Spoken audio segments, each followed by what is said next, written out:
Eu encontrei no bolso do casaco dele, numa noite fria de junho, uma chave que eu nunca tinha visto antes. Eu deveria ter ignorado.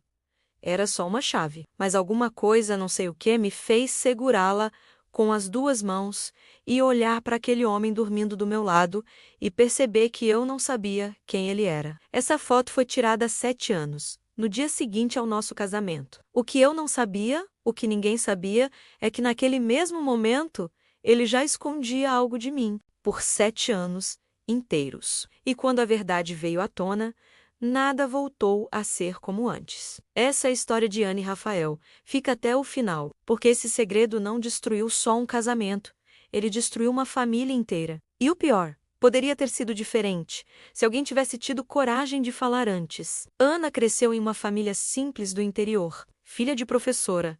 Aprendeu desde cedo que amor se constrói com paciência e silêncio. Ela não era do tipo de brigar, era do tipo de engolir, ajustar, continuar. Trabalhava como enfermeira num hospital público. Acordava às 5 da manhã, chegava em casa às 8 da noite.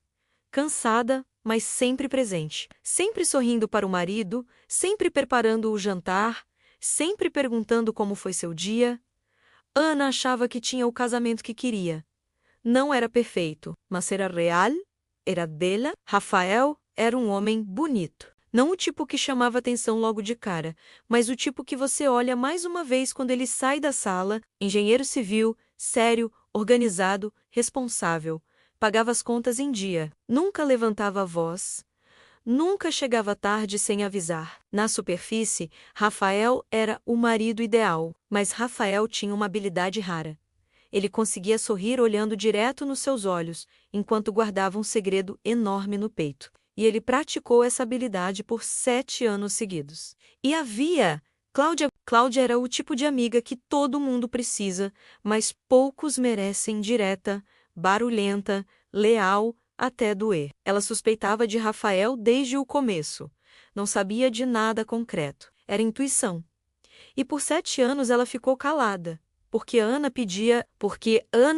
dizia: você só não gosta dele. Cláudia vai se arrepender disso pelo resto da vida. Naquela noite de junho, Ana não conseguiu dormir. A chave parecia pesar 1 tonelada na palma da sua mão. Ela olhava para o objeto de metal frio, depois para o rosto sereno do marido. 7 anos, 730 dias, mais de 25.000 horas compartilhadas. Ela conhecia cada gesto dele, cada mania. Mas aquela chave era um buraco negro na história deles. Era uma peça de um quebra-cabeça que ela nem sabia que existia. De manhã, ela decidiu não perguntar. O medo de quebrar a rotina, de perturbar a paz que ela tanto se esforçava para manter, foi mais forte. Ela guardou a chave na gaveta de meias, no fundo, como se pudesse enterrar a própria dúvida. E a vida continuou. Mas algo tinha mudado. Ana começou a observar. Aquele sorriso fácil de Rafael agora parecia ensaiado. As ligações rápidas que ele atendia no corredor, os e-mails que ele fechava apressado quando ela entrava no escritório, pequenas coisas que antes ela ignorava, agora gritavam. A chave continuava lá, na gaveta.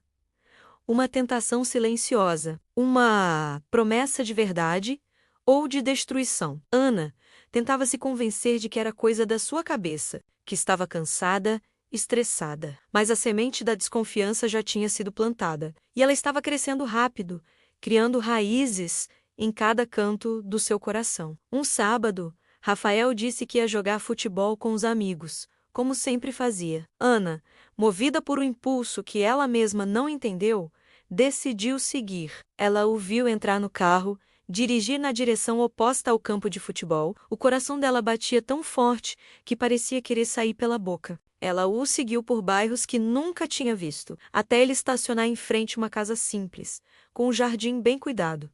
Uma casa que ela nunca tinha visto antes. E então, ela viu. Rafael tirou do bolso uma chave idêntica à Ânquila que estava na sua gaveta. Ele abriu a porta, sorriu para alguém lá dentro e desapareceu. Naquele momento, o mundo de Ana desabou. Ela ficou parada no carro, incapaz de se mover. O silêncio dentro do veículo era ensurdecedor. Cada memória feliz dos últimos 7 anos passou diante dos seus olhos, mas agora todas pareciam manchadas, falsas. A dor era física. Uma pontada aguda no peito que a deixava sem ar. Ela não chorou, apenas sentiu um vazio imenso tomar conta de tudo. A enfermeira, que cuidava de todos, não sabia como cuidar da própria ferida. Ela ligou para a única pessoa que poderia entender, ou pelo menos, que não a julgaria. Cláudia, com a voz embargada, ela só conseguiu dizer: "Você estava certa." Do outro lado da linha, um silêncio pesado, e depois um suspiro profundo. "Onde você está? Estou indo te buscar." Cláudia não fez perguntas. Ela sabia. A intuição dela, por 7 anos, esteve certa. Quando Ana confrontou Rafael, ele não negou. Não houve gritos, não houve drama. Apenas a confissão fria e calculada de um homem que levava uma vida dupla. A outra mulher se chamava Marina. E eles tinham uma filha. Uma menina de 6 anos. A matemática era cruel e exata. A filha dele tinha nascido 1 ano depois do casamento com Ana. Rafael tinha construído uma segunda família. Em segredo, enquanto Ana construía a carreira dela, cuidava da casa deles, esperava por ele todas as noites. Ele tentou explicar. Disse que amava Ana, mas que as coisas aconteceram. Desculpas vazias que só aprofundavam a ferida.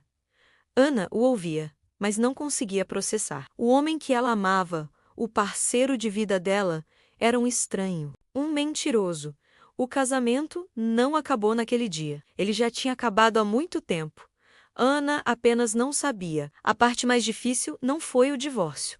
Foi contar para a família. Os pais de Ana, que adoravam Rafael, ficaram arrasados. O pai dela, um homem quieto e orgulhoso, não conseguiu olhar nos olhos dela por semanas. A mãe chorava em silêncio na cozinha. A vergonha, a humilhação, a sensação de fracasso se espalharam como uma doença, contaminando todos ao redor. A família de Ana, que sempre foi seu porto seguro, agora estava rachada pela decepção. Cláudia foi o pilar de Ana. Ela ajudou a arrumar as malas, a encontrar um novo apartamento, a lidar com a burocracia do divórcio. Mas até Cláudia carregava um peso. "Eu devia ter insistido", ela dizia, com os olhos cheios de culpa. "Eu vi os sinais, Ana, mas você parecia tão feliz, eu não quis estragar."